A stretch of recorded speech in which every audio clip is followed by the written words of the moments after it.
السلام عليكم، ازيكم حبايبي؟ عاملين ايه؟ يا رب تكونوا بخير وافضل حال. نسمي بالله، بسم الله الرحمن الرحيم، ونصلي على الرسول. اللهم صل وسلم وبارك على سيدنا محمد وعلى اهله وصحبه اجمعين. النهارده هنعمل غريبه. الغريبه 4 2 1. تحفظوها كده: 4 كوبايات دقيق، كوبايتين سمنه، كوبايه سكر. عايزه تضاعفي الكميه هتعمليها بضعف كل حاجة وتقللي بيها. 4 دقيق، 2 سمنة، كوباية سكر. 8 دقيق، 4 سمنة، 2 سكر. مش محتاجة غير ان انا احط الكوباية السكر على كوبايتين السمنة واضربهم في المضرب كويس لحد ما يبقوا كريمي حلوين ويبقى لون ابيض كريمه.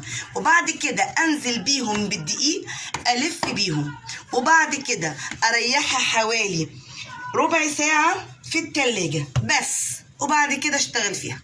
يلا بقى نسمي بالله ونضربها.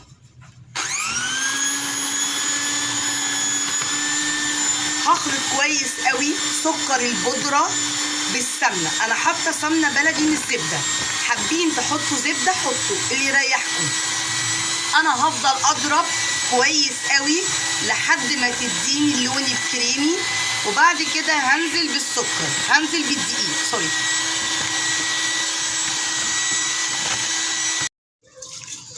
بصوا كده انا خليتها كريمي اهو قدامكم.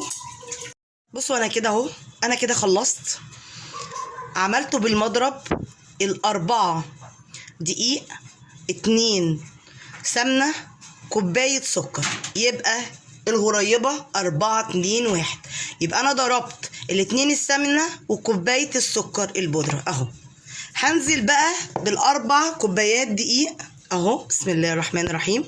أنا حطيت سنة فانيليا بس عشان تدي ريحة للغريبة، مش أكتر من كده.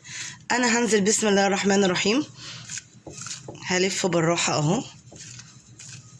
المقادير بتاعت الغريبة ثابتة 4 2 1 بس، ولا تزيد ولا تقل. يا ريت يا جماعة خليكوا حافظينها كده. الغريبة 4 2 1. 4 دقيق يبقى 2 سمنة يبقى 1 سكر. بصوا هتنزل هلفها بيها كويس قوي.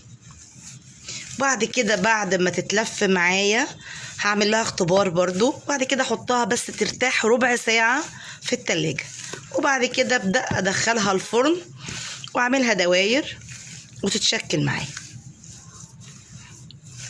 بصوا المقادير ازاي ثابتة كويسة. بصوا ما شاء الله بدأت تلم اهي، مش محتاجة ولا لبن ولا مية ولا اي حاجة، هي بتلم نفسها بنفسها بسمنتها ودقيقها وبس.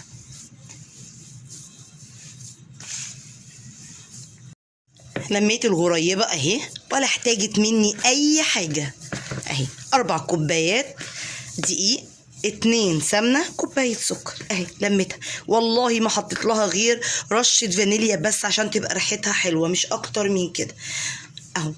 الفها معاكم اهي. بسم الله الرحمن الرحيم اهي، ناعمة وجميلة وحلوة قوي ما شاء الله. بصوا اهي اهي، مفيش اي حاجة اهي. بصوا انا بس يا دوبك هديها دايره وتحطي لها اي مكسرات سودانيه، اللي هي الفصوص اللي هي الفدي ديت، بس انا ما عنديش. هحط لها عندي بندق وعندي عين جمل وعندي لوز، هحط حتت فيها تمام. هسيبها ترتاح ربع ساعه ونبدا نشكلها بقى وندخلها الفرن.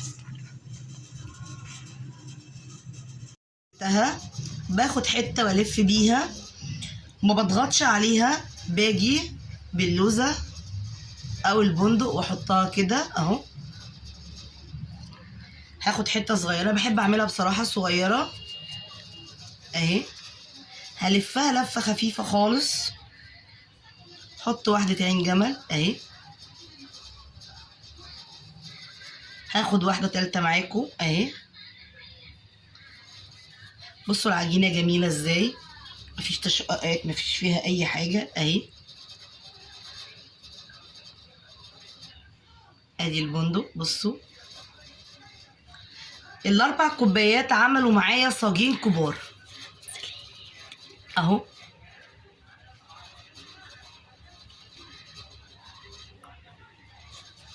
اللي عايزه كبيره اللي عايزه صغيره براحتكم، بس انا بفضل بصراحه الصغيره يعني.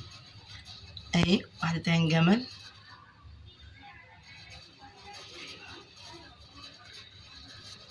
واحده كمان ونخلص الكميه وادخلها الفرن وتخرج من الفرن، نشوف الغريبه بتاعتنا عامله ازاي.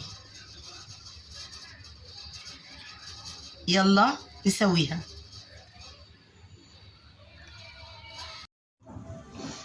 ادينا طلعنا الغريبه اهي ما شاء الله. بصوا طبعا انا مش هقدر امسكها دلوقتي، سخنه خالص خالص اهي.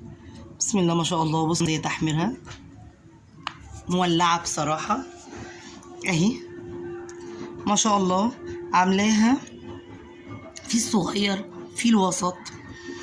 هي ولا خدت لبن ولا خدت اي حاجه بصراحه يعني. زي ما قلت لكم 4 2 1 بس. هيبقى سهل بالنسبه لكم وحاجه بسيطه وكويسه. كانت الغريبه اكيد سهله وكانت بسيطه، واديني طلعت لها قدامكم اهيت ما شاء الله. وادي الصاجان التانية ما شاء الله، هي خدت صاجين ونص ال4 كوبايات دقيق. ويا رب تكون عجبتكم واستفدتوا وفعلا بتستفادوا مني، وكل سنة وانتم طيبين. عيد كريم عليكم يا رب وعلى أمة المسلمين أجمعين.